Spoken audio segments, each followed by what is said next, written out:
குரு பார்க்க கோடி நன்மை என்பார்கள். ஒருவருக்கு துயரமான சூழ்நிலை வந்தாலும் குரு பார்வை இருந்தால் வலிகள் எல்லாம் தகர்ந்து போய்விடும் என்பது நம்பிக்கை. அந்த வகையில் குரு வீற்றிருக்கும் தலமான ஆலங்குடி குறித்தும் பரிகார பலன்கள் குறித்தும் இன்றைய செய்தி தொகுப்பில் பார்க்கலாம். அறிவு, ஞானம், கல்விக்கு அதிபதியாக இருக்கும் தெய்வம் குரு. பிரம்மாவின் வழித்தோன்றலான ஆங்கிரச மகரிஷியின் மகனாக பிறந்தவர்தான் குரு என வரலாறு கூறுகிறது. நவகிரகங்களில் நன்மை பயக்கும் பலன்களை வாரி வழங்கும் குரு வீற்றிருக்கும் ஆலங்குடி கோயில் 7ஆம் நூற்றாண்டில் கட்டப்பட்டதாக தேவார பாடல்கள் தெரிவிக்கின்றன. இங்கு வீற்றிருக்கும் இறைவனின் பெயர் ஆபத் சகாயேஸ்வரர், அம்பாளின் பெயர் ஏலவார் குழலி. பார்க்கடலை கடைந்தபோது உண்டான ஆலகால விஷத்தை தான் சாப்பிட்டு தேவர்களை ஆபத்திலிருந்து காப்பாற்றியதால் இங்குள்ள சுவாமிக்கு ஆபத் சகாயேஸ்வரர் என பெயர் உருவானதாகவும் ஆலங்குடி என்ற ஊர் பெயர் உருவானதாகவும் கூறுகிறார்கள். முசுகந்தன் என்ற சோழ மன்னன் கோவில் கட்டுவதற்காக தனது மந்திரி அமுதோகரிடம் பணம் கொடுத்துள்ளார். ஆனால் மந்திரியோ மன்னனின் பணத்தை செலவிடாமல் தன் பணத்தை பயன்படுத்தி கோவில் கட்டுகிறார். இதனை தெரிந்து கொண்ட மன்னன் கோவில் கட்டிய புண்ணியத்தில் பங்கு கேட்க மந்திரி அதற்கு மறுத்து விடுகிறார். இதனால் கோபமடைந்த முசுகந்தன் மந்திரியின் தலையை வெட்ட வாளை எடுத்து ஓங்கும் போது இவர்களின் முன் இறைவன் தோன்றி அமுதோகரை தன்னுடன் அழைத்து செல்வதாக கோவிலின் வரலாறு தெரிவிக்கிறது. ஒவ்வொரு ஆண்டும் மாசி மாத வியாழக்கிழமைகளில் இங்கு குரு பகவானுக்கு சிறப்பு அபிஷேகங்கள் நடைபெறுகிறது. குரு பெயர்ச்சி தினத்தின் போது கோவிலில் சிறப்பு அபிஷேகங்களும் வழிபாடுகளும் நடைபெறுவது வழக்கம். அருள்மிகு ஆபத் சகாயேஸ்வர சுவாமி திருக்கோவில் ஆலங்குடி குருவுக்கு பரிகார ஸ்தலம். இந்த க்ஷேத்திரத்தில் தட்சிணாமூர்த்தி வழிபாடு செய்தால் குருவனுடைய கிரகதோஷங்கள்லாம் விலகிறது என்பது நாடியில நூலில் ஜோதிட நூல்கள்லாம் சொல்லப்பட்டிருக்கிறது. அதனுடைய அடிப்படையை கொண்டு இந்த க்ஷேத்திரம் குருவுக்கு பரிகார ஸ்தலமாக விளங்குகிறது.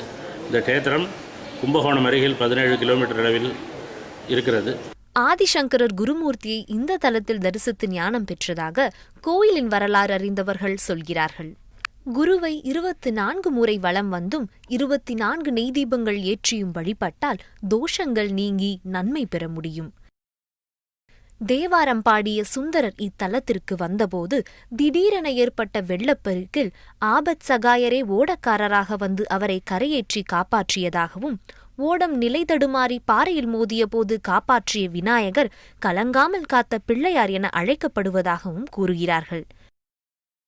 கோயிலின் பிரகாரத்தில் அகத்தியர், கலங்காமல் காத்த விநாயகர், முருகன், லட்சுமி, சப்த ரிஷிநாதர் உள்ளிட்ட பல்வேறு தெய்வங்கள் பக்தர்களுக்கு தரிசனம் தருகிறார்கள். பிரதி வியாழக்கிழமையும் ஜனங்கள் ஆயிரக்கணக்காக மக்கள் வந்து தரிசனம் செய்கிறார்கள்.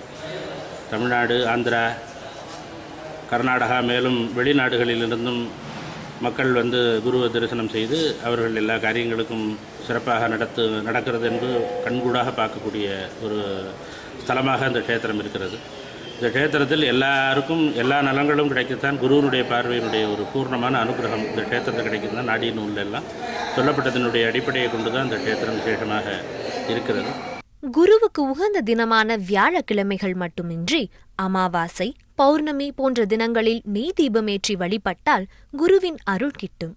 நாகதோஷம், திருமண தடை நீங்கவும் கல்வி, கேள்விகளில் சிறந்து விளங்க விரும்புவோர் இத்தலத்திற்கு வந்து வழிபாடு நடத்துகிறார்கள்.